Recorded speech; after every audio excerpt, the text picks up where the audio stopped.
ketagihan 10 tahun kekuasaan, tiba-tiba berbalik, dia dituding ijazahnya palsu, stresnya minta ampun itu.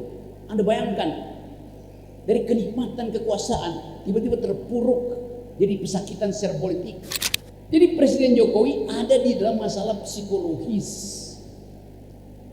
Tapi dia masih berpikir bahwa ketika dia kehilangan power, dia masih bisa titipkan power itu pada anaknya, namanya Gibran.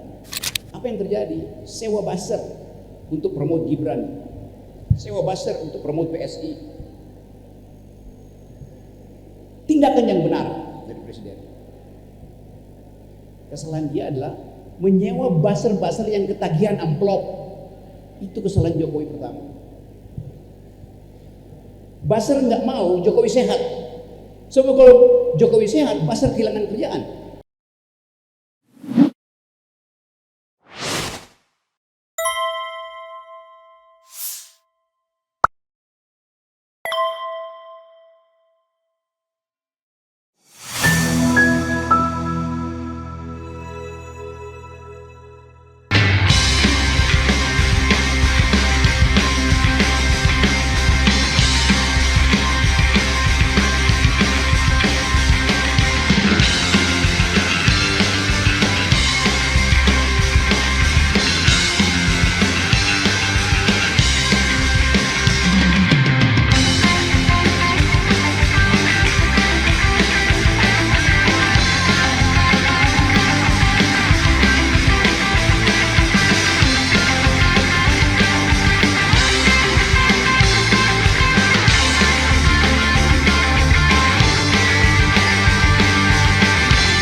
Minggir sebentar ke isu yang hari-hari ini jadi materi public opinion. Tadi saya mulai dengan semacam teori bahwa instabilitas bisa terjadi kalau public relation lebih kuat daripada public opinion. Karena itu artinya ada pemalsuan di dalam membaca kegelisahan publik. Saya coba hubungkan antara kegelisahan Presiden Jokowi dengan kondisi yang memungkinkan dia secara psikologis akan makin tertekan. Tadi saya mulai dengan niat restoratif justice selalu di dalam upaya untuk menghasilkan ketenangan batin di antara pihak yang berseteru. Itu filosofinya. Kata dasar restoratifnya restore, kembalikan, masukkan kembali di dalam harmoni. Itu namanya restoratif. Sekarang harmoniskah bangsa ini setelah restoratif justice?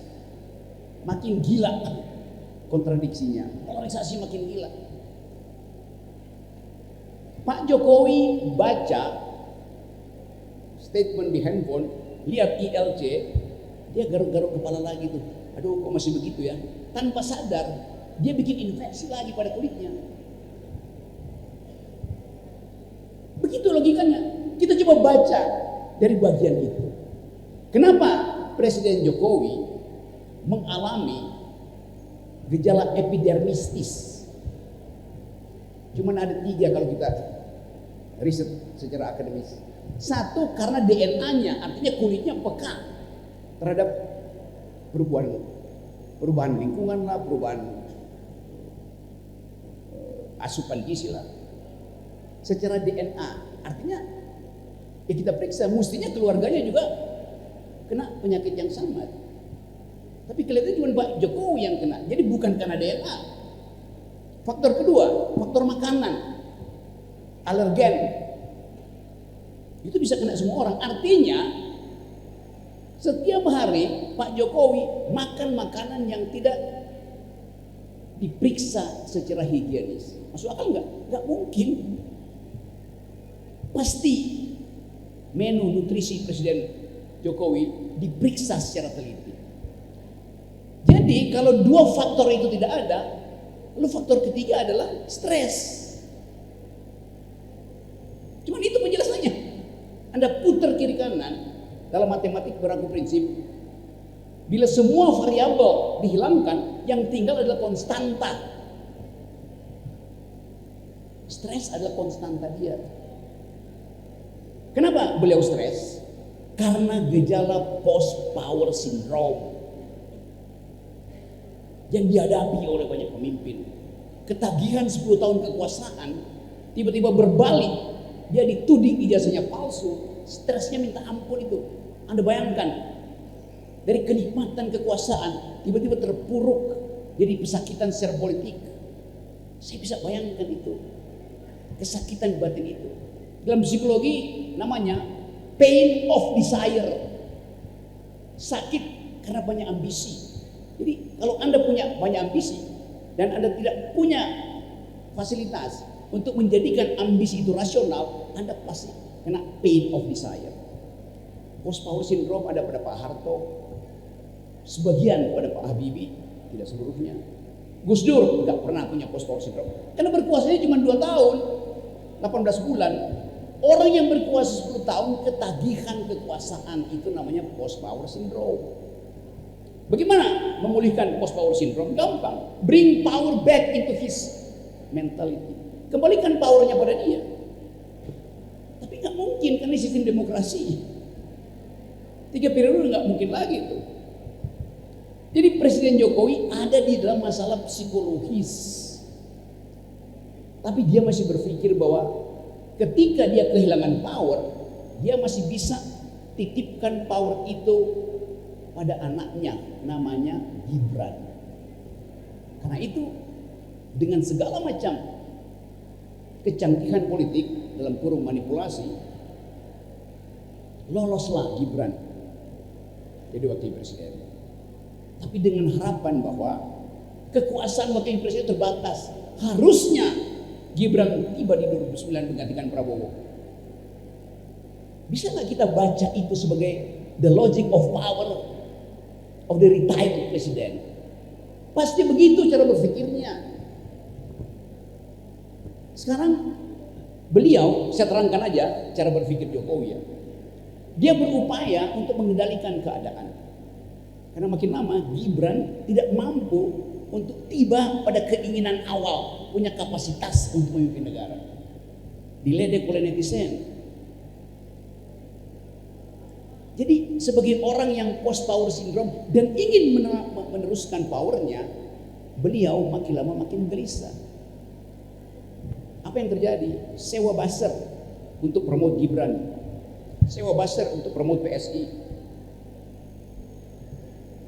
Tindakan yang benar dari presiden.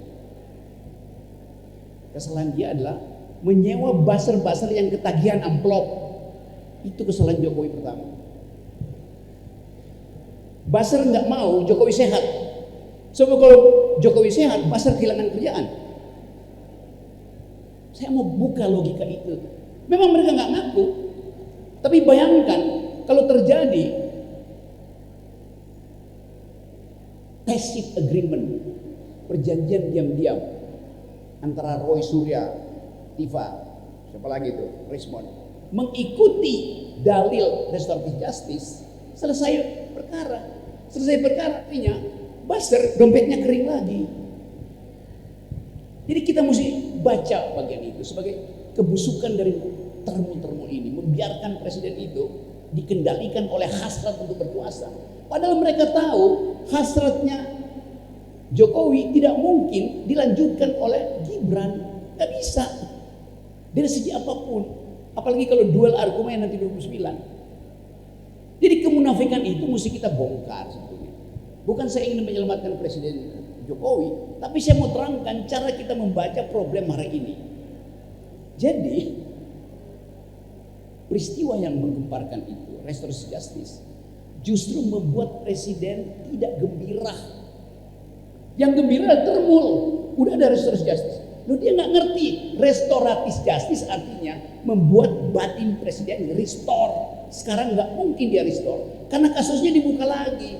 Si ini dapat sekian, si ini pengen di rumah, si ini dapat.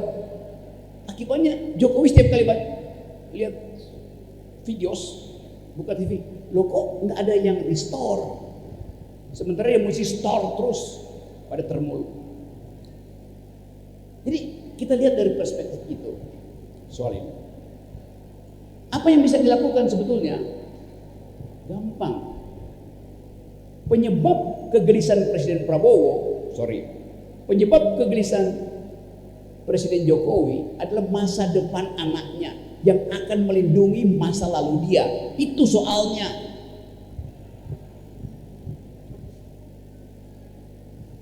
Kalau ada wisdom datang pada Presiden Jokowi, dia paham bahwa penyebab gejala alergi epidermis yang sifatnya dihasilkan oleh kegagalan kestabilan psikologi disebabkan oleh setiap hari dia masih lihat sosial media, dibuang aja sosial medianya, selesai. Kalau Presiden Jokowi seminggu aja nggak lihat sosial media, sembuh dia. Tapi seorang yang ketagihan kekuasaan akan memantau perjalanan kekuasaan. Itu soalnya, paradoksnya di situ. Kalau Presiden Jokowi mengerti bahwa sumber kegelisahan dia adalah masa depan Gibran, maka dia harus bilang aja, saya batalkan semua ambisi saya untuk menghasilkan Gibran sebagai penerus dari sindrom kekuasaan saya. Apa bentuknya? Ya panggil aja Gibran pulang ke Solo tuh. Kamu anak saya, tidak lagi saya tugaskan karena saya membebanimu dengan akibat saya mengalami depresi psikologis. Gampang solusinya. Atau Gibran melihat, mendengarkan forum ini dan Gibran paham bahwa penyebab sakit bapaknya itu adalah dia. Lalu dia bilang, teman-teman Sangga Buana, kasih saya kesempatan untuk bicara. Dari Sangga Buana, saya Gibran, Wakil Presiden, mengatakan demi kesehatan ayah saya dan kesehatan restoratif justice, saya mengundurkan diri sebagai Wakil Presiden. Selesai problem. Mesti ada kemampuan kita menyodorkan alternatif. Itu soalnya. Saya terangkan itu dalam upaya untuk memaksimalkan argumen itu. Nurin Gibran gampang. Perlu 25 orang dibikin pansus di DPR, udah di-impeach saja. Tapi begitu dia di-impeach, gejala psikosomatik Jokowi bertambah lagi, kasihan. Jadi saya balik pada tema hari ini. Kita membayangkan masa depan di mana peradaban demokrasi dihasilkan karena percakapan akademis. Nah, kesempatan ini terbuka bagi kita. Kita coba lihat tahap berikutnya. Kemana demokrasi ini diarahkan? Kalau kondisi politik masih berbasis pada public relation. Saya ambil tema itu karena banyak tema lain yang udah obsolete, kita bongkar. Jadi selama public relation tidak menghormati public opinion, maka akan ada penggalian public opinion. Dengan kata lain, pemerintah akan ubah arah public opinion supaya sesuai dengan arah public relation. Ambisinya begitu. Pertanyaannya, bisa enggak semua kita pegang HP, semua kita bisa menghasilkan public opinion sendiri, dibaca oleh sistem internasional. Jadi tidak mungkin pemerintah pergi lagi pada dalil klasik dari 1984, novel yang ditulis oleh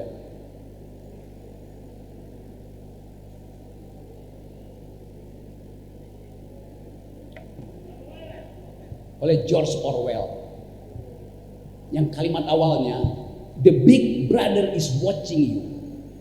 Gak bisa, karena big brother itu pecah, dia tidak lagi utuh. Karena sistem demokrasi akan menuntut tidak boleh ada lagi big brother yang seolah paham semua hal. Jadi kawan-kawan di Sangga Buana, kita coba hasilkan kembali diskurs yang memungkinkan kita percaya bahwa riset akademis bisa dipakai untuk menghasilkan demokrasi yang bermutu. Saya akhirnya dipanggil sebagai saksi ahli dan saya jelaskan bahwa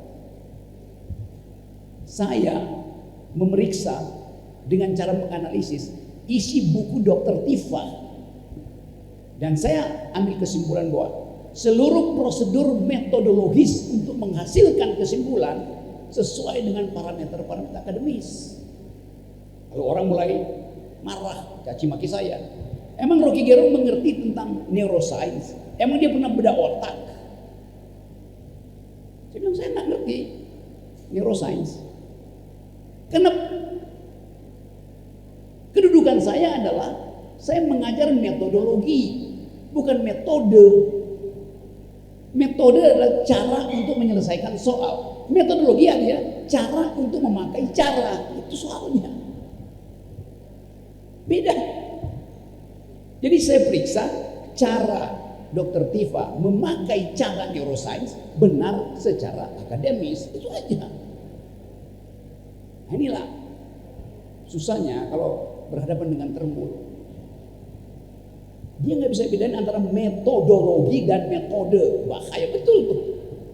Jadi sekali lagi teman-teman, kita ambil risiko bahwa kita ucapkan dari kampus supaya orang datang memaki-maki saya, memaki-maki Refli, memaki-maki kita semua di kampus, jangan maki-maki di sosial media, nggak ada gunanya.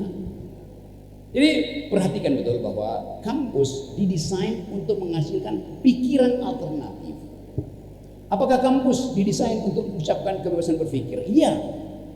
Apa itu kebebasan berpikir? Ucapkan yang ada di otakmu. Bukan. Kebebasan berpikir artinya mengucapkan sesuatu yang tidak disukai oleh pemerintah. Itu namanya kebebasan berpikir.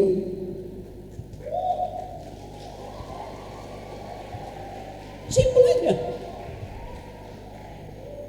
Hanya bila Anda bebas untuk mengucapkan ketidaksukaan Anda pada pikiran pemerintah, di situ nilai utama dari kebebasan berpikir. Sekarang kita mulai lihat keraguan-raguan. Para dosen, para profesor, guru besar, ragu-ragu untuk merumuskan Indonesia sekarang ada di dalam titik apa. Padahal kampus butuh kepastian itu untuk diuji secara metodologi. Jadi begitu banyak dosen yang menunggu keterangan dari netizen terbalik-balik. Suara netizen sekarang adalah suara asli demokrasi. Jadi kalau akademisi menunggu pikiran netizen, artinya dia tidak punya dalil untuk menuntun negeri ini.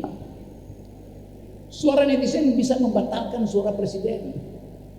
Karena komposisi suara netizen dihasilkan oleh pengetahuan otentik tentang gejala pertama di masyarakat. Jadi tinggal teman-teman pilih masa depan itu dihasilkan oleh kecemasan atau dihasilkan oleh determinasi. Determinasi akademis artinya mengatakan tidak pada pikiran kekuasaan. Hanya dengan cara itu kita bisa mengembalikan kemuliaan kita berdemokrasi.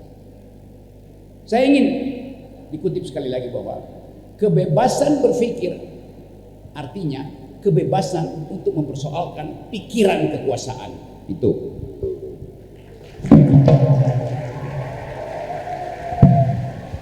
Jadi kita serahkan ke Bung Rocky untuk solving all the problem ya. Jadi saya cuma mengungkapkan satu hal saja. Soal yang terkait dengan mengkritik tapi tidak dijebloskan ke penjara. Itu sebenarnya pertanyaan tidak enak. Cuma penting juga tips itu diketahui oleh kawan-kawan semua agar kemudian sebagai akademisi, sebagai kritikus tidak khawatir untuk menyampaikan sesuatu di ruang publik. Jadi kalau dilihat saya bikin konten media sebagai konten kreator itu hampir 6 tahun. Sejak tanggal 22 Maret 2020 sampai sekarang. Kira-kira sudah ada 13-14 ribu konten yang saya bikin. Jadi kalau misalnya persentase dilaporkan kecil sekali, bahkan hampir tidak ada. Kalau pernah mau dijebloskan ke penjara, hampir juga. Tapi kemudian dengan hal-hal tertentu kita bisa menghindar. One day Pak Gatot telepon saya atau saya telepon Pak Gatot pada waktu itu. Kebetulan kata Pak Gatot, udah pergi dulu malam ini. kemana pokoknya, matikan handphone dan lain sebagainya, karena operasinya akan malam ini. Kalau sudah ketangkap, itu nggak akan bisa keluar lagi. Jadi saya kabur dulu sebentar, besoknya balik lagi. Jadi ada hal-hal teknis, ada hal-hal yang substantif sesungguhnya. Tetapi kan kita tidak mungkin menyuruh orang tahu semua soal hukum, ya kan? Tapi pakai feeling saja, kalau mau aman. Jadi kalau kita misalnya bilang orang tolol misalnya gitu ya, dungu dan lain sebagainya, maka kita bicara kepada kondisinya, ya kan? Bicara pada keadaannya, bicara pada policy-nya, sehingga kita bisa argumentasikan bahwa kita tidak menyerang orang, attack orang. Misalnya kita bilang kebijakan kabinet ini tolol, ya kan? Saya tidak menghina Prabowo, ya kan? Kecuali saya bilang Prabowo tolol, beda kan? Tapi itu pun sebenarnya kalau dia sebagai presiden, yang kita maksudkan Prabowo itu sebagai presiden misalnya, itu tidak kena delik juga. Karena yang namanya presiden, pejabat publik, institusi negara, organisasi adalah benda mati. Dia tidak punya harkat dan martabat. Makanya ketika ada pasal-pasal yang melindungi harkat dan martabat seorang presiden, itu keblinger sesungguhnya. Karena jabatan itu tidak punya harkat dan martabat. Yang punya harkat dan martabat itu adalah orangnya. Dan orangnya itu melekat mulai dari hidup, mulai dari lahir sampai mati. Tidak peduli jabatannya apa. Nah, cuma argumentasi seperti ini susah diterangkan kepada polisi kadang-kadang. Gak ada. Jadi kalau kita mengkritik presiden, mengatakan presiden itu bodoh, presiden itu tolol dan lain sebagainya, harusnya tidak apa-apa. Karena itu adalah sebuah jabatan, dia benda mati, tidak punya harkat dan martabat. Tapi kalau kita attack orangnya lain persoalan, ya kan? Tetapi itu pun masih dibatasi. Orangnya kita attack, tetapi sebagai apa dia? Kalau dia sebagai pejabat nggak bisa juga. Saya tidak pernah misalnya mengkritik Jokowi, ini mohon maaf, mukanya ganteng atau tidak, badannya kurus atau gemuk, rambutnya ikal atau tidak, karena itu urusan yang sifatnya private, personal. Tapi kalau kita katakan Jokowi otoriter, ya selama 10 tahun, ijazah Jokowi palsu misalnya, itu bukan serangan pada personal, itu serangan kepada perilaku atau tindakan. Kalau Anda punya ijazah palsu, let's say karena Anda bermimpi menjadi Harvard Law School tamatan, bikin Sugianto Harvard Law School, bikin ijazah, tapi ijazah itu cuma ditempel di dinding rumah dan tidak dibawa ke ranah publik, nggak ada masalah. Tetapi akan menjadi masalah ketika Anda ke ranah publik, melamar sebagai public official, wali kota, bupati, presiden dan wakil presiden. Jadi kalau seandainya kita mengatakan ijazah Jokowi palsu, kita tidak menuduh Jokowi yang memalsukan ijazah tersebut, itu beda. Tidak pernah yang namanya Roy Suryo, Rismon Sianipar, dan kemudian Dr. Tifa mengatakan mengatakan Jokowi memasukkan ijazah, nggak ada. You can take it, nggak ada. Yang diadakan adalah, yang dia katakan adalah ijazah Jokowi palsu. Beda itu. Kalau ijazah Jokowi palsu, bisa jadi yang bikin orang lain. Ada misalnya pasal pramuka dan lain sebagainya. Pasar pramuka dan lain sebagainya.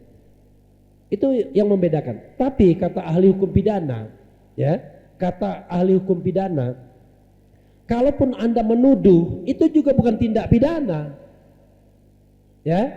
Satu, saya statement 99,9% ijazah Jokowi palsu.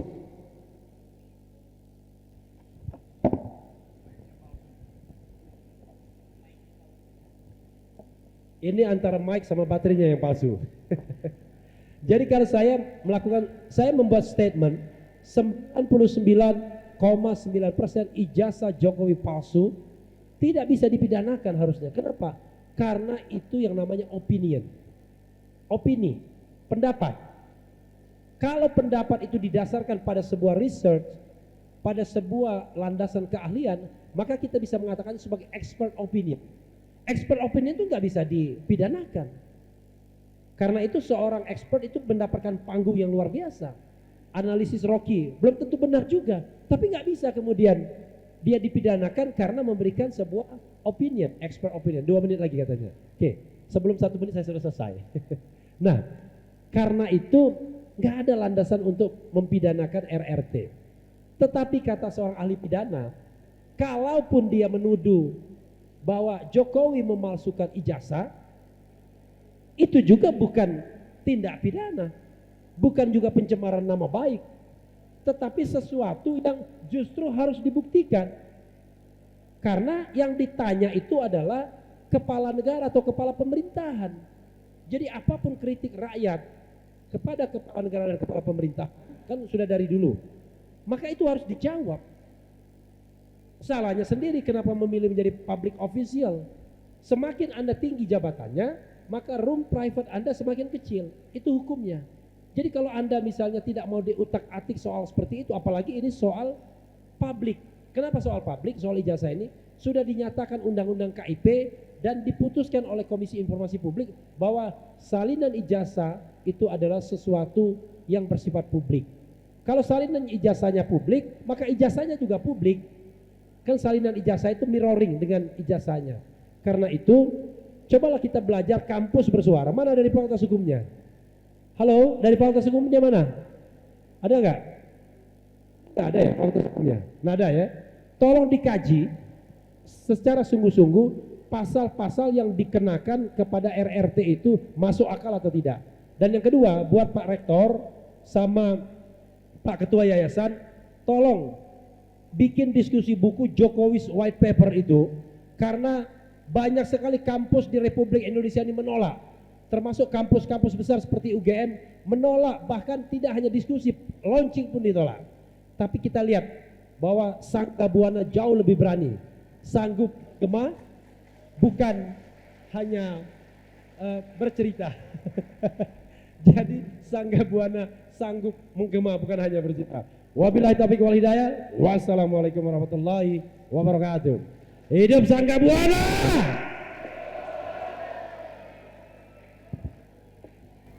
Apa tadi? Ya, sama aja soal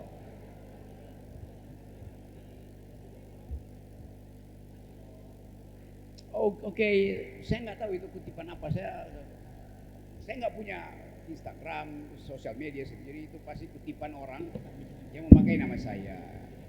Tapi kalau dia baik-baik aja, nggak ada soal. Tapi masalahnya adalah Anda tadi bertanya apakah versi analisis Tan Melaka masih relevan? Ya Anda yang mesti tentukan sendiri. Kalau saya bilang masih relevan, selesai masalah. Saya bilang tidak relevan, selesai masalahnya. Kan Anda mesti baca buku itu, baru Anda bisa tentukan keputusan Anda itu. Jadi kalau Anda nggak baca bukunya, ya Anda dengar saya bohongin, Anda pasti terima kan. Jadi baca buku itu, uraikan pada saya apa yang Anda baca, hubungkan dengan apa yang Anda temukan di sosial media tadi, begitu caranya. Yang kedua tadi soal ya, vote of peace itu. Kan konstitusi kita bilang bahwa arah politik luar negeri kita adalah bebas dan aktif. Artinya kita tidak mau diatur atau mengatur orang lain. Sejarah itu kita tempuh karena kita punya pengalaman dengan permainan opini internasional yang menghasilkan jebakan-jebakan kolonialisme, imperialisme, postkolonialisme dan seterusnya. Tapi orang bertanya, kenapa Pak Prabowo chip in, nyumbang supaya terlihat voluntarismenya ke lembaga yang dibuat, dikendalikan, diarahkan sendiri oleh Donald Trump. Kan itu pertanyaannya, alasannya apa? Tentang hal-hal yang menyangkut perjanjian internasional, entah dia agreement yang terbuka atau tacit agreement, agreement yang tertutup, harus diputuskan oleh rakyat melalui parlemen. Itu dasarnya tuh. Jadi orang bertanya, dasarnya apa? Nah kalau mau lebih tajam, ya DPR bikin pansus dong, atau hidupkan hak angket untuk bertanya arahnya apa tuh. Tetapi semua sinyal menunjukkan bahwa kan Donald Trump bajingan, tidak paham tentang human rights, tidak paham tentang prinsip-prinsip self-determination. Dia mau ambil Meksiko, dia mau ambil Kanada, dia mau ambil Greenland, dia mau tundukin macam-macam. Kan kita akhirnya tidak punya prinsip lagi dalam politik internasional. Nah itu yang orang pertanyakan. Kenapa 18 triliun itu harus disumbangkan pada Donald Trump? Padahal bulan depan Donald Trump sangat mungkin selesai kekuasaannya. Karena polling di Amerika sendiri, Donald Trump itu 18% tinggal. Jadi buat apa ikut di dalam gerbong fasisme Donald Trump? Kan dia fasis. Nah, itu pertanyaan etis dari warga negara pada presiden. Tapi pertanyaan institusionalnya harus diajukan oleh DPR. Itu soalnya. Berikut soal apa tadi? MBG.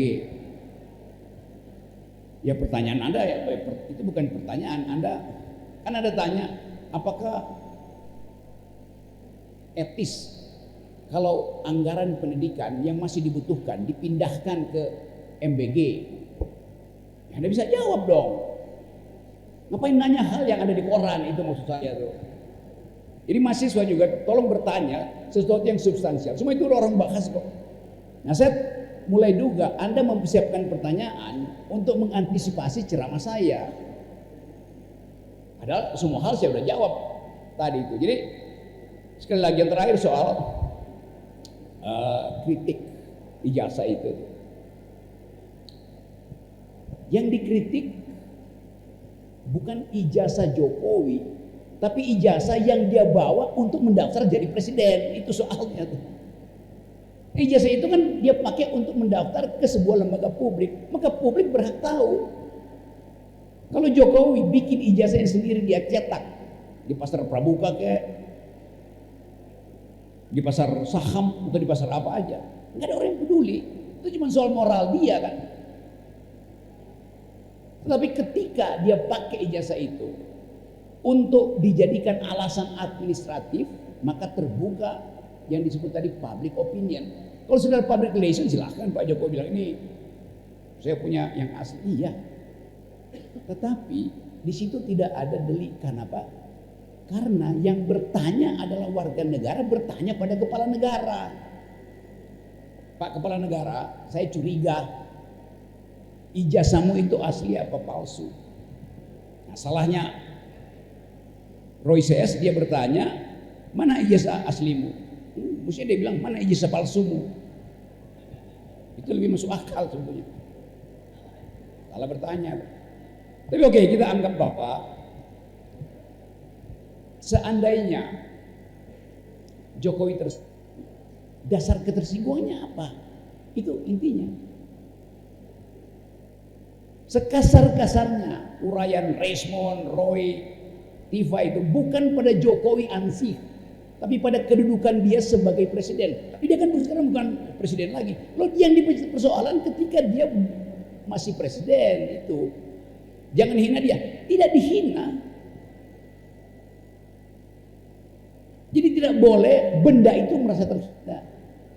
Presiden adalah benda, bukan orang. The thing. Dia tidak punya personae. Dia itu barang. Masa barang terhina? Jokowi sebagai kepala negara bukan orang, dia barang. Dia menjadi orang ketika jadi kepala keluarga. Bedanya di situ. Itu distingsinya mesti jelas tuh.